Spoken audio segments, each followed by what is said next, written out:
transmitternya bagaimana kerjanya, parameter-parameter yang lain akan kita ukur juga. Ada penerima, ada pemancarnya, kemudian menguji pengiriman di dalam kanal.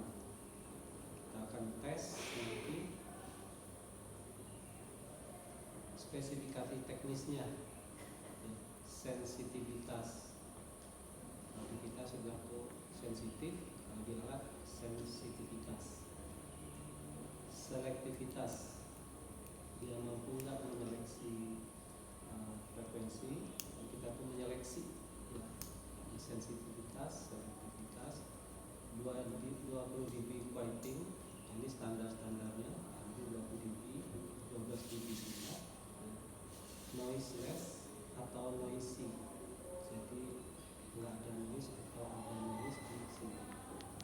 Image frequency rejection, jadi image frequency ada frekuensi banyaknya yang dicek. Kita ukurnya dalam dB sini. Itu minggu ketiga. Minggu pertama itu semuanya hanya mengamati bagian penerima, mengukur bagian penerima. Minggu kedua bagian pemancar, minggu ketiga ini, dan minggu terakhir minggu keempat mengukur yang tadi penerima di pemancar, gaya pancar, frekuensi pancar, ketepatan frekuensi, first harmonic projection, sensitivitas mikrofon. Jadi sensitivitas berarti informasi paling kecil berapa yang bisa kita terima dari dBm, dan distorsi audio set. Itu ya. Baik, saya masuk ke sini dulu. Bagian pemancar dan penerima yang akan kita jelaskan pada minggu berikutnya. Nah, di sana sudah ada bloknya. Kebetulan tadi saya capture bloknya, saya ambil. Ini adalah saya ambil blok pemancar dulu. Persis sama dengan di sana. Jadi kalau untuk laporan ini tidak perlu capture gambar. Jadi kotak-kotak ini dibuat sendiri, bisa pakai Visio. Kalau ini sederhana, sebenarnya dengan Visio juga beres ya. Nah, di sini mikrofon. Ini persis ya yang akan dipraktikkan, itu adalah mikrofon. Halo-halo kita bisa mengeluarkan suara kita dari 20 sampai 20 kilo di sini, kemudian diamplifikasi. Nah, di dalam praktikum ini kita tidak halo-halo dari suara kita, karena kalau halo-halo dari suara kita frekuensinya banyak sekali kan ya. Itu ada bassnya, treble-nya yang masing-masing frekuensinya berbeda-beda. Karena tujuan kita menguji, kita mengambil satu frekuensi aja, 1 kHz. 1 kHz ini kita bangkitkan dari generator 1 kHz dengan daya bisa kita set menggunakan minus 30 dBm atau 2 dBm. Nah, jadi ini 1 kHz. Kita amplifikasi. Karena yang saya masukkan 1 kHz murni sinusoidal, berarti di TP1 ini bisa kita ukur dengan menggunakan osiloskop. Ya, sinusoidal di TP1. Kalau saya pakai dari menggunakan spektrum, dia spektrumnya masuk enggak? Kalau dia bisa 1 kHz masuk, tetapi kalau dia misalkan minimal paling kecil 100 mega sampai sekian giga gitu ya, berarti kalau 1 kHz saya masukkan, dia akan ngaco bacanya, akan ada spektrumnya, tetapi bukan yang kita kehendaki 1 kHz. Saya memancarkan satu frekuensi di sini nanti di antena ini, yaitu 134 MHz. Kita pilih ya, radio kita sudah di set di 134 MHz. Ini 1 kHz, nggak bisa saya pancarkan langsung di 134 MHz. Berarti nanti frekuensi ini harus saya naikkan dulu. Suara saya nggak bisa jauh, berarti saya harus modulasi dulu dia ke frekuensi tinggi di sini. Saya tumpangkan dia di frekuensi tinggi. Untuk menumpangkannya itu kita pakailah modulator. Ya, ini informasi, ini carriernya, dari konfigurasinya. Nah, kita pakai modulator pasar. Di Pak Selemeta kotak ini pasti dipelajari jauh ya, ada praktikumnya khusus ini modulator pasar itu. Jadi pasar dari frekuensi pasar dari frekuensi informasi akan mengubah frekuensi daripada rapat dengarnya, frekuensi dari carrier. Jadi setiap kali pasarnya berubah, dia rapat atau rendah, pasti sama dengan FM outputnya. Ya. Jadi kalau FM, frekuensi informasi akan mengubah frekuensi carrier. Ya. Kalau AM, amplituda informasi akan mengubah-ubah amplituda daripada frekuensi carriernya. Nah, di sini adalah modulator pasar. Saya butuh carrier sini. Nah, kita akan ukur nanti di TP2 itu carriernya berapa.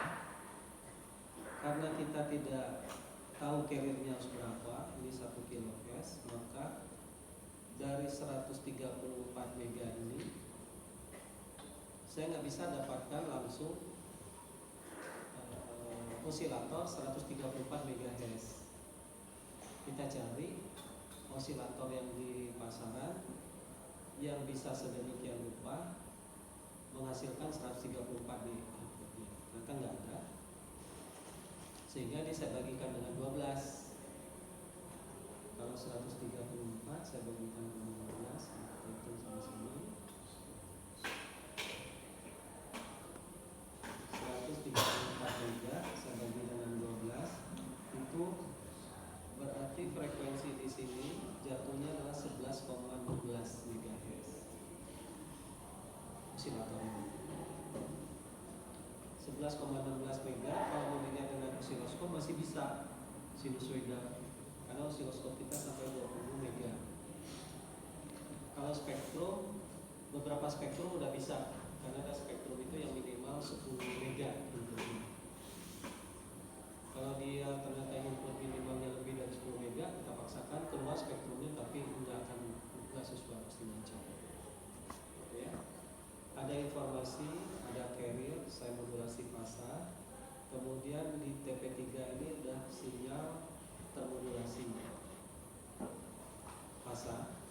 Outputnya persis seperti FM, 4 tunggal tanpa tunggal. Karena masih di level 11,16 mega, di sini kan sama ya, paling ditambah dikurang 1 kHz, ditambah hampir sama dengan 11,16. Masih bisa kita lihat di osiloskop. Nanti si sinyalnya itu kelihatan lebih tebal, sinusnya itu tebal gitu ya. Nah, itu kalau kita osiloskop kita masih mampu time per diff-nya, itu akan kelihatan FM-nya. Spektrum mungkin udah, kalau ini udah itu bisa kita lihat dengan spektrum. Sampai di sini. Nah, ini saya mencapai 134, saya kalikan 12. Ada rangkaian multiplier frekuensi. Rangkaian multiplier itu dipelajari di elektronika lanjut.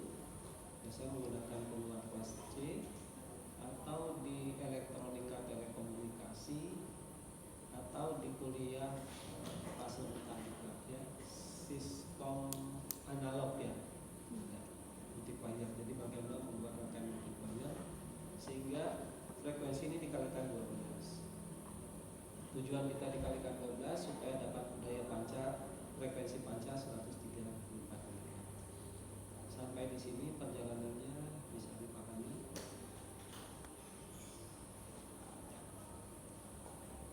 Jadi praktikum kita itu mengambil output dari setiap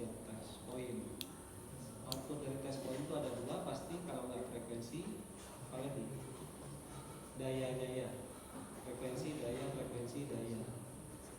Frekuensi kita bisa dalam spektrumnya, dayanya tinggal kita baca berapa dBm.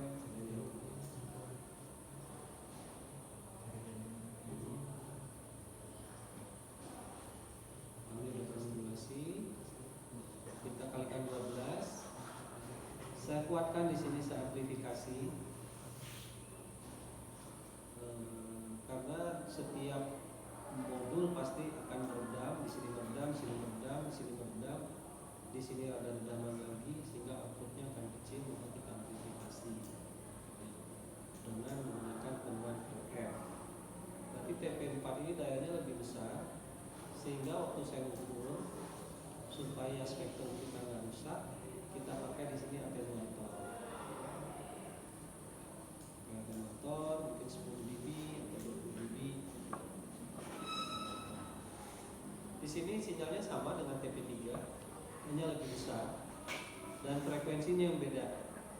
Karena frekuensinya sudah kita kalikan 12, berarti di sini adalah 134 MHz dengan daya sekian. Ditambah dengan atenuasi yang saya pakai. Jadi kalau terukur misalkan 0 dBm, atenuator saya 10 dB, berarti di sini sebenarnya daya yang luar ini sudah 10 dBm. Gitu. Kalau ini minus 10 terbaca, atenuator saya 10 dB, berarti dia 0 dBm. Karena pemancar itu perlu daya yang besar. Kebetulan tadi sekarang lagi jalan, pas saya ukur tadi 15 watt untuk pemancar. Saya kuatkan lagi di sini, saya amplifikasi lagi. Kemudian masuklah dia ke penguat daya, penguat amplifier. Dan saya ingin speknya tetap di 134 mega, maka saya pasang band pass filter di sini. Dikuatkan lagi penguat daya, difilter lagi, sehingga di sini 134 dengan daya paling besar. Paling teredam sedikit di amplifier ini sama ini. Ya. Nah, TP5 ini karena udah besar 15 watt, kita pakai ukurnya nggak pakai, saya pakai power meter. Tapi kalau kita ingin lihat sinyalnya, spektrumnya, kita bisa juga pakai spektrum analyzer. Biasanya spektrum FM-nya kan kelihatan gitu ya, FM itu cecer besar kecil. Hanya saya belum coba pakai spektrum yang ini. Kemarin baru 1 minggu pinjam, kita pinjam dari Pak Sementara, jadi saya belum coba bisa enggaknya. Kalau pakai sinyal on bisa, sinyal on ini baca. Nah, kita nggak ingin daya itu berubah-ubah sepanjang waktu. Misalkan anggaplah ada propagasi sinyal sepanjang perjalanan dari pemancar ke penerima. Tapi kita ingin daya pancarnya tetap, kalau 15 watt ya terus 15 watt. Apakah ada hujan atau ada uap air atau segala macam, dia tetap 15 watt. Sehingga saya memerlukan suatu rangkaian kontrol, rangkaian kontrol agar daya yang terpancar tetap. Kemudian kita deteksi berapa daya yang keluar di sini, frekuensi yang keluar di sini. Akibat rangkaian detektor dia mengecil, lama sinyalnya kita amplifikasi lagi sehingga normal, seharusnya sama dengan di sini. Kita kontrol di sini pakai power control. Kalau daya di sini A, yang dikeluar ini adalah A minus sekian dB, maka ini akan menambah yang minus itu, sehingga di sini tetap A gitu. Kalau di sini A, ini A plus sekian dB, maka di sini rangkaiannya bersifat ulang. Nah, sebelumnya ada pelajaran teknik kendali, kalian nggak dapat ya teknik kendali ya? Sebelumnya itu saya ajarkan karena ada mata kuliah teknik kendalinya, sehingga kita bisa membuat kendali rangkaian ini. Nah, sekarang itu teknik kendali mulai kurikulum kemarin itu dihapus dari kita, karena teman-teman yang di tim kurikulumnya kepikiran kalau kendali itu seperti kendali yang ada di rek bawah, ya, di elektronika, kendali untuk mengatur sesuatu. Tapi sebenarnya kita perlu di sini ada kendali untuk mengatur daya dan panjang, sehingga tidak ada lagi mata kuliah kendalinya sekarang. Nah, ini harus tetap dayanya. Suatu radio harus mengucapkan yang tetap. Di TP5 ini karena kita ukur sinyalnya sama, jadi 3, 4, 5 ini sama, hanya dayanya berbeda. Sorry, 3 ini masih 11,16, ini 134 mega, ini 134 mega. Dayanya yang berbeda. Daya di TP5 lebih besar dari di TP4, lebih besar dari di TP3. Itu poin-poin yang cukup. Kemudian supaya tidak memancar keluar, di sini saya pasang dummy load. Di switchnya saya pakai dummy load ke sini, sehingga daya yang terpancar itu akan terserap di sini. Ini adalah blok pengukuran transmitternya. 1, 2, 3, 4, 5 yang kita ukur. Ini sama dengan di sini. Tadi spektrumnya saya belum coba, mudah-mudahan bisa pakai spektrum kita itu melihat spektrum FM-nya. Dari sini udah terlihat spektrum, ya, hasil dari modulasi pasar tadi. Baik, silakan kalau ada yang ditanyakan di blog pemancar. Nah, akreditasi tahun yang lalu, tim yang menunjukkan akreditasi ke asesornya itu dipanggillah mahasiswa tingkat akhir juga yang akan menunjukkan ke asesor tersebut. Dia tahu bahwa dia lupa, bukan tahunya, bahwa sinyal phone ke spektrumnya berbasis sinyal phone itu dia nggak bisa daya dalam watt, daya dalam miliwatt dia masih mampu, kecuali kalau saya pakai atenuator. Nah, mereka mengkonek langsung untuk didisplaykan di komputer, keluaran dari sini langsung disambungkan dengan sinyal phone, spektrum analisa sinyal.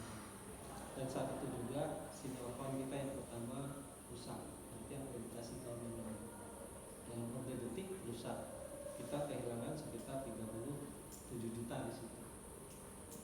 Saya order lagi ke jurusan, saya bilang ini rusak gara-gara kemarin presentasi lab oleh angkatan mahasiswa itu salah mereka di situ. Ketahuannya setelah selesai. Karena mahasiswa itu juga nggak konsultasi juga dengan kita, letak pasang jazz gitu ya. Akibatnya 100 meter kan kita bisa pakai.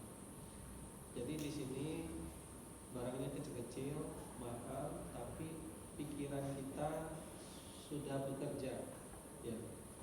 Mic kira-kira frekuensinya berapa? Mungkin nggak saya masukin dari mic ini frekuensi dayanya sangat besar, nggak mungkin. Mungkin nggak mic itu saya masukkan tegangan DC, nggak mungkin juga, karena dia sebenarnya lilitan. Sekali DC masuk langsung putus. Di situ karena kita ini sudah belajar. Oh, ini ada amplifier berarti dayanya besar. Saya harus pakai atenuator. Nah, dan ini supaya daya ini nggak pancar keluar nih, terganggu pemancar di luar yang frekuensinya sekitar 134. Atau kalau ada harmonisa dari 134 itu kelipatannya ini bisa mengganggu orang yang bekerja di situ. Makanya kita masukkan ke beban yang kita sebut dengan daya. Ada yang bertanya di sini? Setiap pengukuran pasti ada level sinyal berapa, kalau dalam dB, kalau dalam watt berapa miliwatt, ada sinyalnya seperti apa, ada spektrumnya. Dan itu spektrum. Di laporan ya kalian harus masukin modulator pasa itu seperti apa, kemudian multiplexer seperti apa, bandpass filter seperti apa,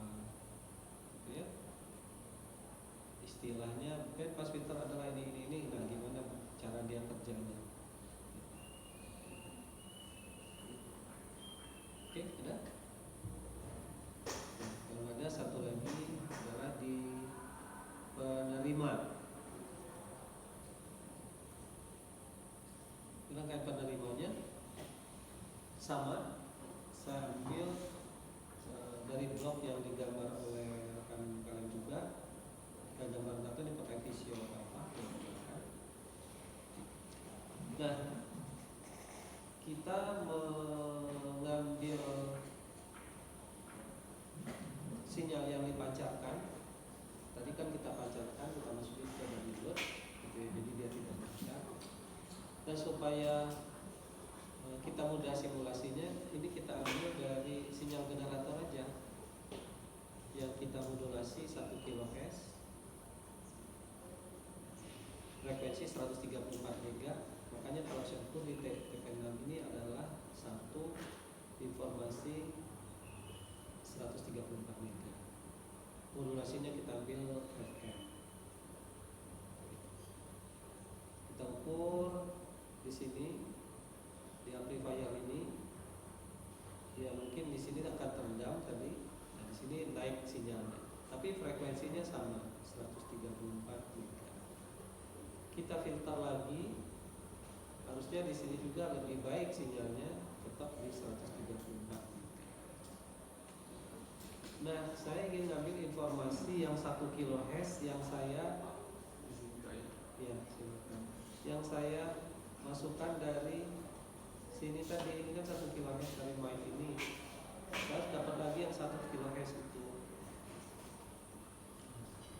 Berarti kan nggak bisa nih 134 MHz saya dengar, harus 1 kHz yang saya dengar atau saya turunkanlah frekuensi tersebut 124 MHz itu dengan mixer. Sambil output mixernya itu intermediate frekuensinya 10,7. Mungkin ada yang bertanya kenapa 10,7? Bisa aja 12 atau 20 MHz.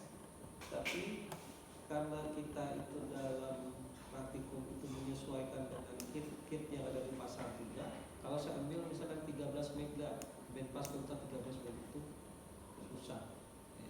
Tapi kalau 10,7 kan udah standar FM. Ada banyak jual modul-modulnya. Seperti itu. RF-nya 134, IF-nya 10,7. Kita tahu bahwa frekuensi LO ini, lokal osilator ini adalah RF plus minus IF. Karena plus minus boleh bolak-balik ya. RF plus minus IF juga LO. RF plus minus LO juga jadi IF, intermediate frequency. Kalau saya kurangi 134 dikurang 10,7, itu akan saya dapatkan ini 123,3 MHz di TP9. Kalian lihat spektrumnya, baca dayanya, itu yang kita peroleh. Tetapi untuk membangkitkan osilator yang 123,3 MHz itu nggak ada di pasar osilator seperti itu. Kita cari-cari, kita dapatkan ada osilator yang nilainya adalah 13,7 MHz itu ada. Nah, kalau begitu, ya orang kan sekarang banyak osilator itu adalah osilator kristal karena dia lebih stabil dibanding dengan osilator yang lain. Stabil karena sesuai dengan kristalnya yang ada. Nah, berarti frekuensi di sini dari 123,3 saya akan bagi 9 sehingga keluar di TP8 itu adalah 13,7 MHz. Kita lihat lagi sinyalnya, kita lihat lagi dayanya. Belum bisa dilihat di osiloskop karena frekuensinya masih 13 MHz. Osiloskop kita 20 MHz, berarti udah bisa dilihat. Ya, silakan osiloskop. Ya kenapa kita agak sulit pakai osiloskop, ya karena di osiloskop itu batas frekuensinya itu memang sekitar 20 mega. Walaupun ada yang 80 atau 100 mega, tapi kita nggak punya osiloskopnya. Dan osiloskop itu melihat satu sinyal, beda dengan spektrum. Osiloskop domainnya kan domain waktu. Nah, setelah saya lewat mixer, berarti di sini akan keluar sinyal 10,7 MHz. Sinyalnya, level sinyalnya berapa di situ? Karena ini pasti ada redaman, kita amplifikasi lagi. Kita amplifikasi lagi di TP11 ini 10 pasti 10,7 juga. Hanya lebih besar dibandingkan dengan di TP10. Kita filter lagi, harusnya lebih bagus sinyalnya keluarnya.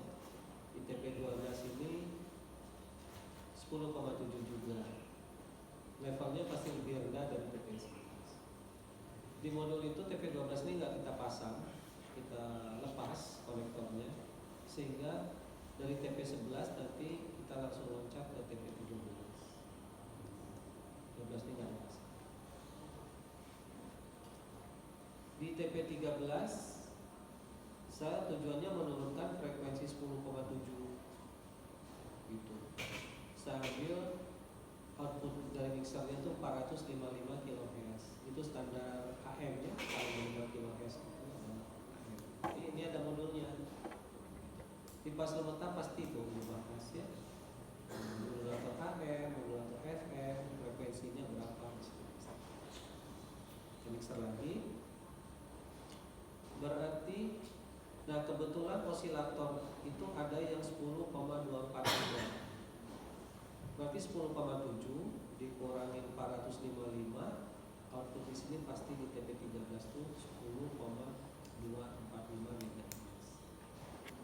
Ya. Kemudian level sinyalnya, kemudian lihat spektrumnya atau bentuk sinyalnya seperti itu. Setelah itu di TP14 ini udah 455 kHz, mungkin sinyalnya udah kecil di sini karena sudah melewati beberapa rangkaian. Kita filter dan kita amplifikasi lagi. Di TP15 tetap 455 kHz, hanya lebih besar dan lebih tinggi. Nah, 455 kHz ini masih termodulasi FM. Saya ingin mengambil informasinya, berarti harus saya pisahkan informasi dengan carrier-nya. Kita menggunakan rangkaian demodulator.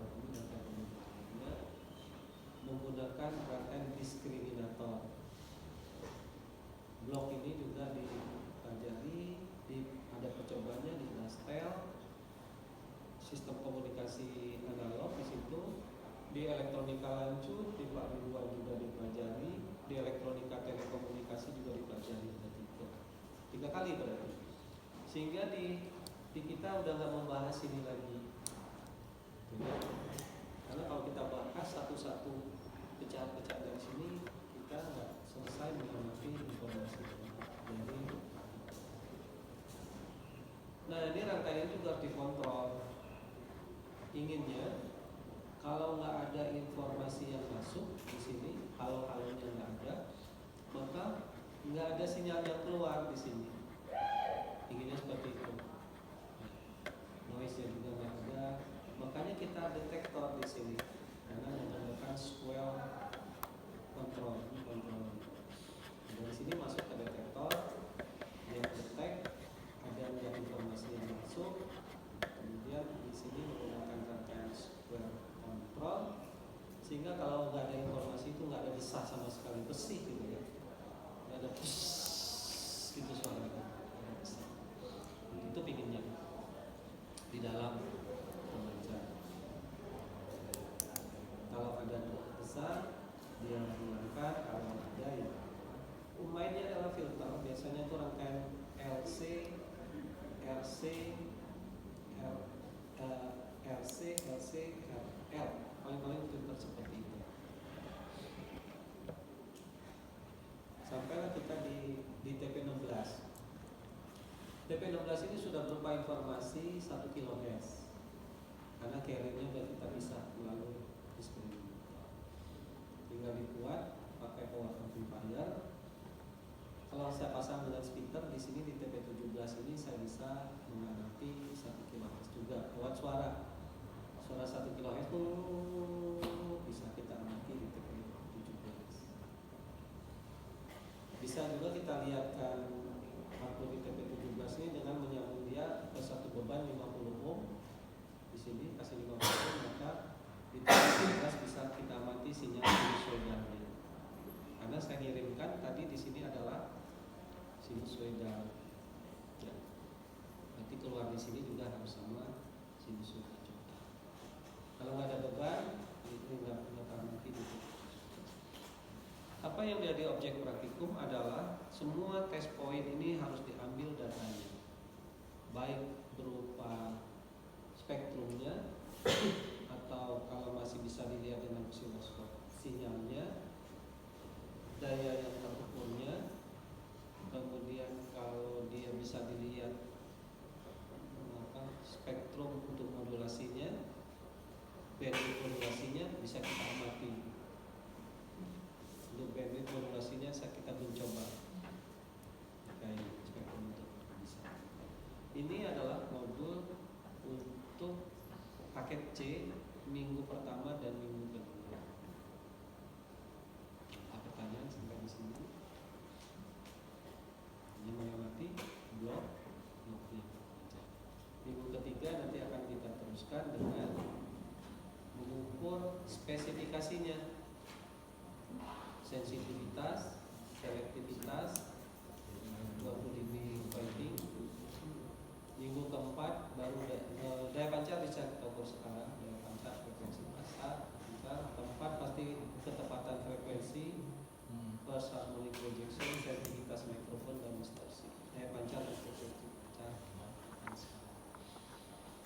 Ada pertanyaan? Kita coba.